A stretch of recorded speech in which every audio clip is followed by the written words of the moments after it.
njagala buli omu alabe video eno ayina ogiraba gw'osuubira ayina ogiraba make sure ogisharinga okitegeera. I think it's important to make a live before elections. Yes, so that I give you perspective, you know. Yeah, so that I give you perspective. So make sure you're sharing the live. We need as many people on the live as possible. Yeah. So guys, simanyi oba ngenda kwogera Luganda oba Luzungu. I believe fenna abali wano tuli Bannayuganda. First of all,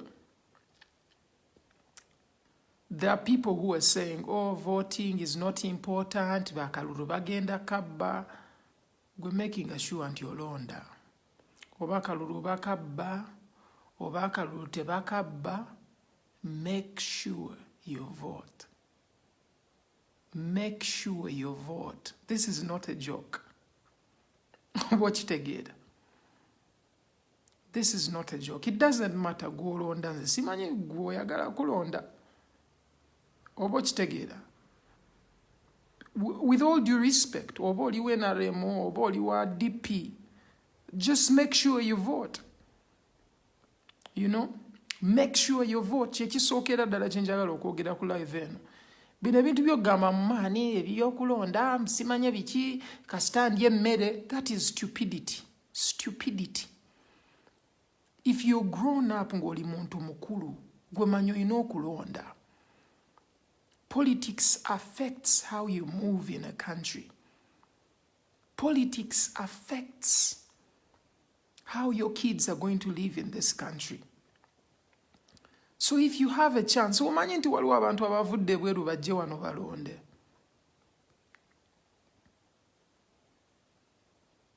Those in Sudan, I'm sorry, I'm talking to Ugandans, but if you hear a few words in English, well and good. Abantu bavudde mu bifo eby'enjawulo bajje balonde. Why? It's because they care. It's because they know the importance of voting. Voting is important. Voting is very important. So make sure you're set and you're ready to vote. Guys, make sure you're sharing the video. I want as many people to watch this as possible. Politics is going to affect everything you do, and it's always been doing that. Most of you complain and say, hey, the hospitals are not well equipped. They are not well equipped because of politicians. The roads z'otambulirako ezo ng'otwala muzaddewo mu ddwaliro naye ng'oluguudo olubi n'otatuukayo mangu muzaddewo n'afa. Those are reasons that should make you go and vote.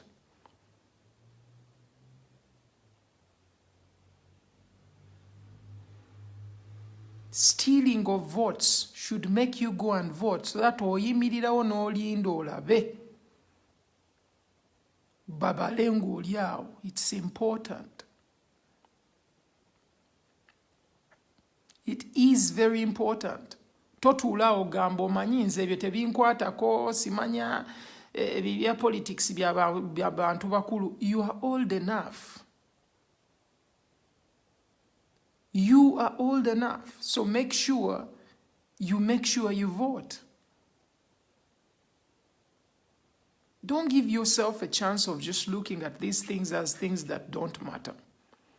And I'm saying it doesn't matter if you vote the person I don't like. I do not make a choice for you. Nze si kulutsalira wani gw'olonda.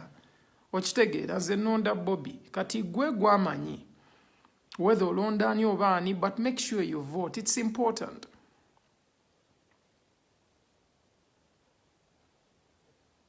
It's very important. And guys, but before we go any further, it's important otunulire Uganda bwe runninga nga tonnaba kulonda, because olina okuba ng'oli objective nga by'olonda obitegeera.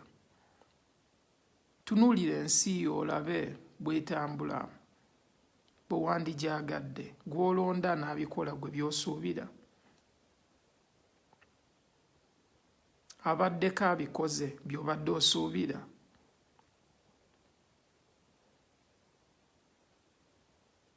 So you have to be wise and prudent. Oba okitegeera, so si kutunuulira bintu just mbu mmanyi mala galonda, simanya gondi, amanyi Bobby, muzeeyi, ebyo ebintu mubiveeko. Tunuulire ensonga ezikulonza omuntu. It is very, very important. Have a reason as to why you're voting someone.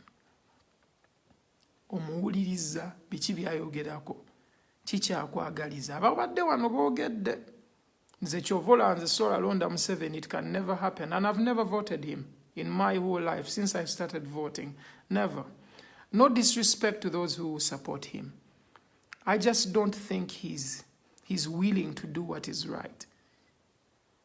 Okitegeera.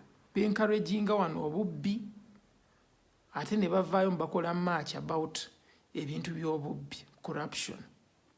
Bibalemye okwasaganya. Okitegeera. Kakati nze sironda muntu alemeredde wakwasaganya bintu.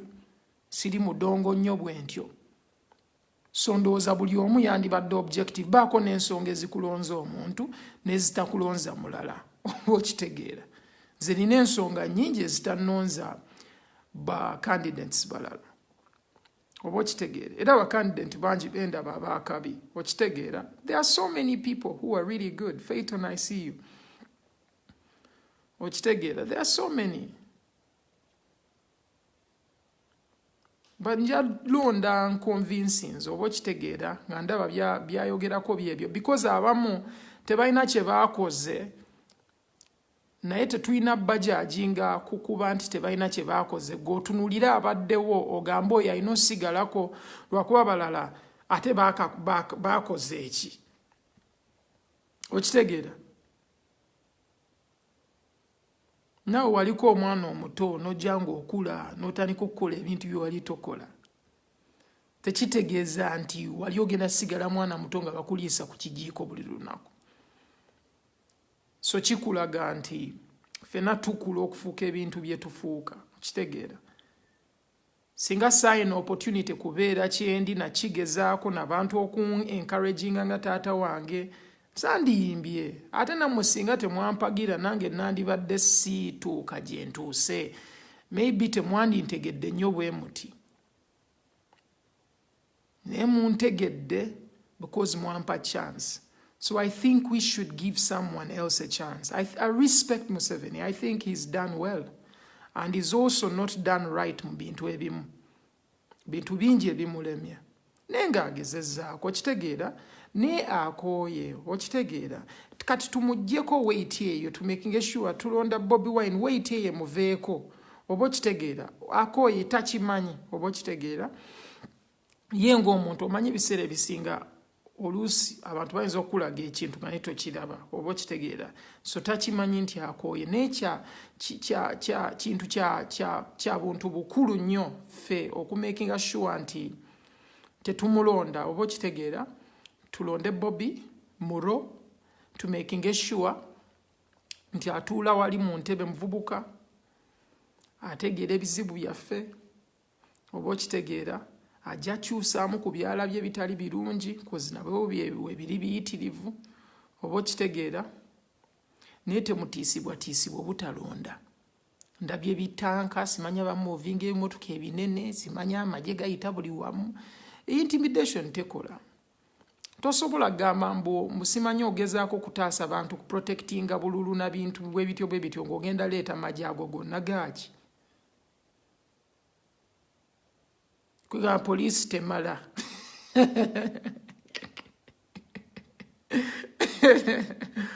Police temala oba weetaaga ab'amagye musobole okukuuma akalulu.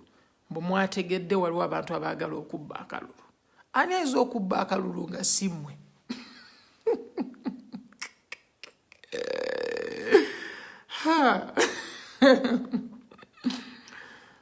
Kiri crazy nnyo.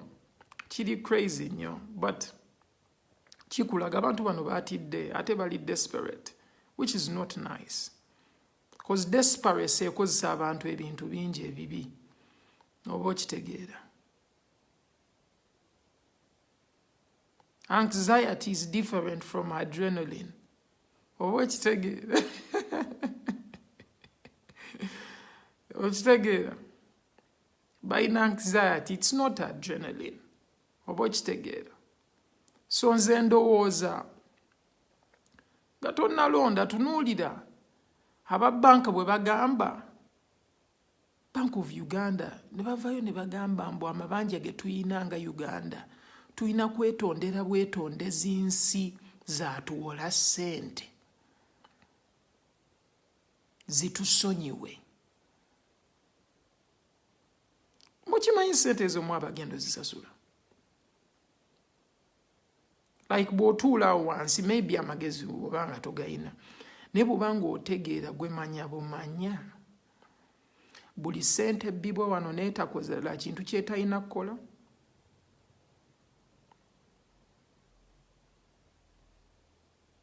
Buli ssente eyeewolebwa erina osasulwa. So, gojja lowooza mbu it's okay ebintu bitambule nga bwe bitambula. But you should be worried for your country. You should be worried for your country. Okitegeera, nze bwe ndowooza. Ate si bwe nandirowoozezza naye bwe nina okulowooza because ekigenda mu maaso kyekyo.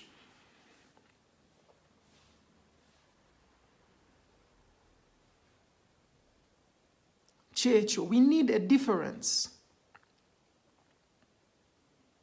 We need a difference. We need someone who will look at things a different way. And as I told you, we respect Museveni. We respect his effort. Nino omuto munnanga akuba engoma n'ozina. N'asinga okuzina, amala n'annyuka n'akita. We appreciate these old people's effort. Negwe tosobola kuŋŋamba mbu kati ku ddakiika eno jjajjawo yakutegeerera. Ku level we twogerera gwategeerera jjajja. Gwamukwata n'omutwala mu ddwaliro. Gwamugamba nedda kino tugenda kikola tugenda kukola bwe tuti. Because effort ye yes abagitaddemu before ng'okyali muto be bali bakwasaganya and all this and all that. Ne time etuuka. Ebintu ne biflipping ne bikyuka mu kwa katono.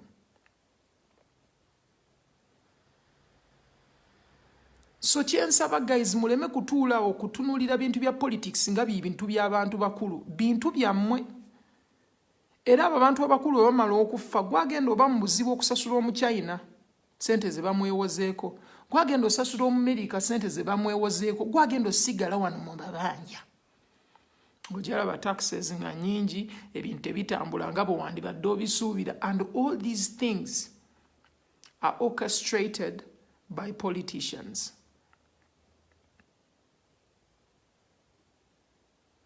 They are all done by politicians. So kitegeeza ki? Bw'obanga oyina effort yonna gy'otaddemu oyina kuba wali kulonda.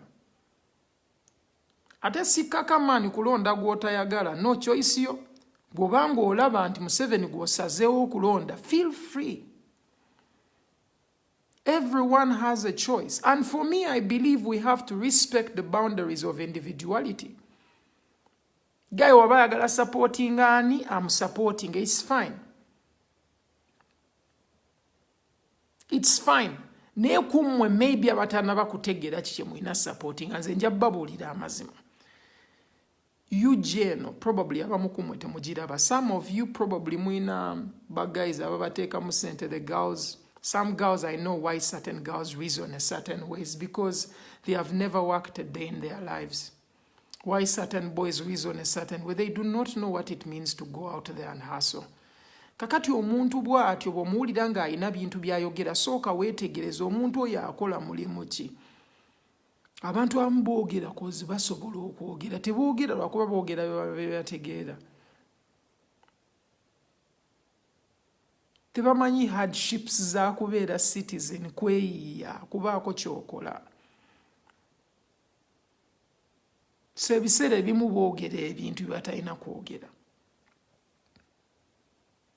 So before listening to people, weetunuulire naawe olaba oba oli mu level eyo, weetunuulire ebintu bw'otyo. Balaba mutunuulira bino ebintu, nze si following anyo TV oba mwetegereza n'okwetegereza. For the last 8 months I'm not doing TV interviews or anything. Why? This is because boogera bintu bya kidongodongo. Ebibuuzo bya kidongodongo, tewali kintu kyakutuya. Mutuulaawo mubuuze Bobi Wine kiki kyagenda okukola bw'ati, kino kyagenda okukola, tolabye statistics ezo zoonyumya. Bobi Wine singa ayingira muli ajja abeera n'abantu abagenda okwasaganya ebintu ebyo, talina kukola yekka. Teamwork makes the dream work. So buli kibuuzo gwe gy'ojja omubuuza gwe nga presenter whatever, mb'okalubya oluzungu, o making sure nti abula. You're wasting time. Twagala ebibuuzo nga bigonvu bulungi, ng'omuntu yenna n'atunudde eri ku TV ataasoma nnyo ng'asobola otegeera ky'obuuzizza, so that tufuna okuddibwamu okutuufu. Ate si nti buli kimu kiyinza okuddibwamu.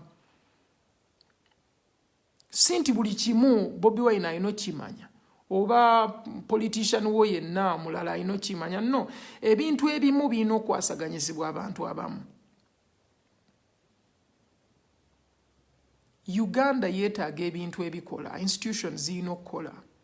Twetaaga review boards ezitunuulira ebintu. Enkozesebwa ya ssente embi nnyo wano mu UG-man. Bagayi bakozesa ssente bintu byabwe. Bagayi bakozesa ssente bubi ezirina okukola ebintu bye zirina okukola.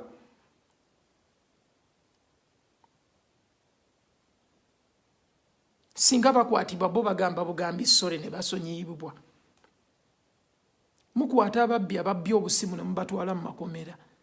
Naye omubbi abbye ssente z'abantu, enkuyanja y'abantu, za siriimu, za malaria, za kuzimba nguudo, za sasulira bintu by'amalwaliro, abo bo tebasibwa. Naye ng'ate be bababbi abanene.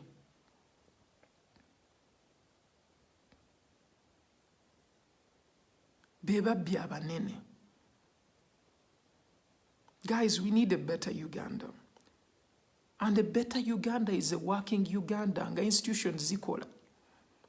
Ng'ebintu bitambula.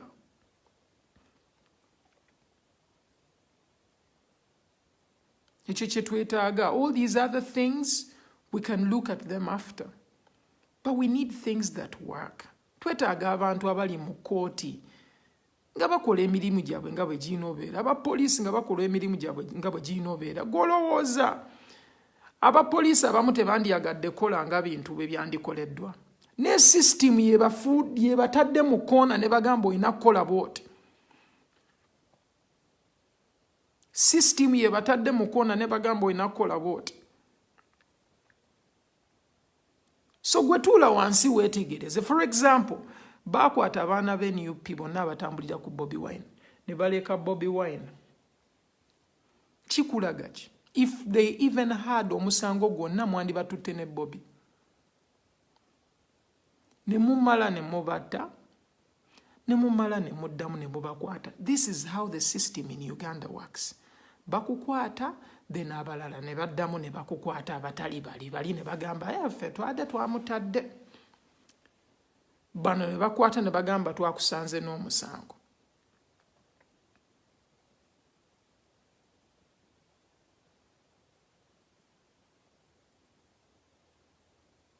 So man, Uganda mwino gyetunuulira bulungi. Abantu bano balina butamuzi bungi nnyo bwe bakozesa. Simanya GDP, simanya hocus pocus, balina ebigambo bingi. Ffe twagala bintu kubanga bikola. Ebigambo twabikoowa. At this stage, Uganda needs action. Oba kitegeera twagala ebintu bibeere nga bikola. Twagala abantu babeere accountable. Eyabbye ssente azizze, ataasibwe. Ebyo bye twandiyagadde okulaba. oba okitegeera. Naye omuntu wabanga agenda kubba ate asigale nga minisita, mba sikitegeera. Gwoba olaba nga kikola sense, then probably ojja kulonda side yekola ebintu bwetyo. Man, tujja kwewuunya nnyo nga wayiseewo wano time ng'ebintu ebitundiddwa wano mu Uganda biyitirivu.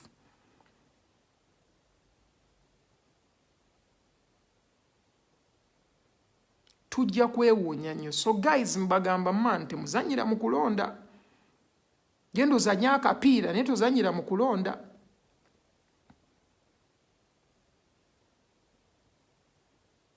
Mugende mukole byonna bye mwagala, it doesn't matter. Nze njokinga, but waliwo time etuuka nga si bintu bya kusinika mannyo. Oba okitegeera. Time y'okusinika amannyo ina weekoma. Toyinza genda kuziika ate n'otandika sinikirayo mannyo.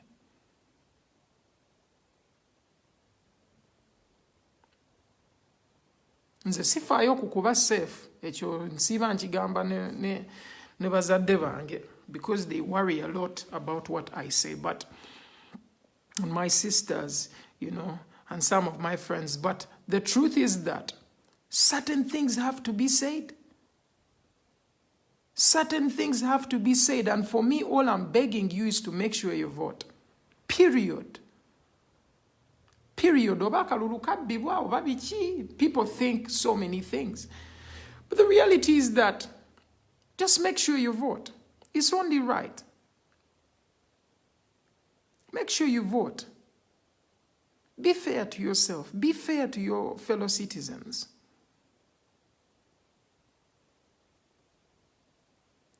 Mujje mu numbers nene mulonde. Nze ngenda kulonda. By all means, I have to. Era nzize wano just man remindinga.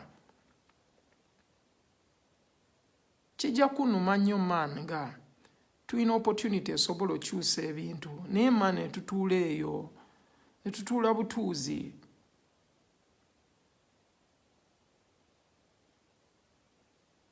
We have an opportunity to stand for something. Let us not fall for anything. Gobanga ogamba Uganda ojagala, then you know making sure nti olonda. Yes, fine, ebintu biyinza obutaba fair, but onoowulira otya nga togezezzaako because you're worried that akalulu bajja kakubbako. You have to try and fail, but don't fail to try. And failing is okay. Tuyinza n'okkagendamu ne bakatukuba. Oba okitegeera. Kiyinza n'oba mu bubbi ng'era bwe tusuubira. But the truth is that we will come back again stronger. We'll come back again stronger. It's only right for us to stand. It's only right for us to vote.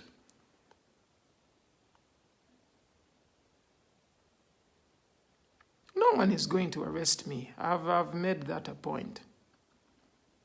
And if they arrest me, you'll see what will happen. But I'm saying no one is going to arrest me. I will go and vote, normally, just like any other person. But as I've told you, me, on my side, I'll support Bobby Wine. I have my reasons, and I think he's standing for something right. You go support who you want. It's your choice. But for me, I choose the red color. It feels good. That's why I'm dressed up like this. I feel comfortable, you know. And I can't wait to vote. I cannot wait to vote. And I know you cannot wait to vote. Some of you don't think you should vote. I think you should vote. But I cannot force you to vote. Yeah, not even your parent can force you to vote. But it's only prudent for you to vote.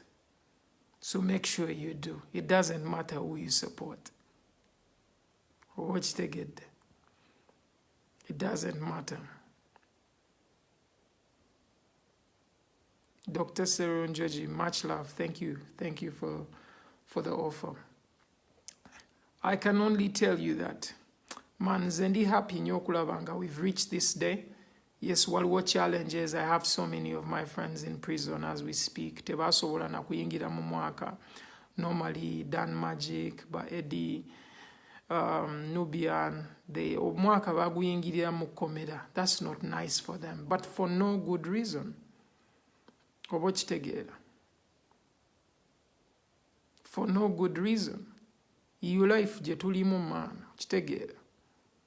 That's the kind of life. Nze nali ne Dan the day before he was arrested. Before nga tebanagenda Kalangala. I was with him. Next day, that is what happened. So for me, I'm asking, guys, I'm not saying I'm forcing you to vote who I want. No. It is your choice. And I want you to think for yourself and think if so-and-so is right, if not, if maybe this other person is the one that you choose. It is up to you. Oba kitegeera. Nenze ku bintu byendabye siina bwe nnonda Museveni, saagala kulimba. Muwe ekitiibwa ng'omuntu omukulu, muwe ekitiibwa ng'omukulembeze w'eggwanga, ne siina bwe mulonda. The only time I can vote for the current government, nga sikyalina bwongo. But as long as I still can use my brain, I am very sorry. I cannot vote them. I am very sorry. For God and my country, let's make sure we vote on 14th. I love you all. Thank you for being live. Make sure you share the video. Make sure everyone sees it. Make sure people vote. Encourage your friends. Totuula ogambo manyi. It doesn't matter. Bichi. No. Encourage your friends to go and vote. They will choose for themselves. It's their choice. Or watch together. You're not going to beat people. Bagambe voting a people power. How many people power? No. That's not how things work. Respect the boundaries of individuality. And go out there and do the best for yourself and for your future. And if you think current government has everything planned for your future, I thank you, bye. I thank you, bye-bye. So you have to think about it. Whoever you're choosing, do they have the right plans? Do they think of you? In the last 3 years, were they thinking about you? In the last 4 years, were they thinking about you? In 2016, after 2016, what did you see? Do you feel like bibadde bitambula? It is up to you. It is up to you. To me, I can't give my vote to the current government. I can only give my vote to Bobby. I respect all the other contestants, you know, for the presidency. Most of them are very real people, you know, Akubulidde. They talk points. You know, I love to look at all these people. But in the Nalonzoli, Ochtegeda, many came, but a few were chosen. So make sure you choose the right person. Much love. I'm out.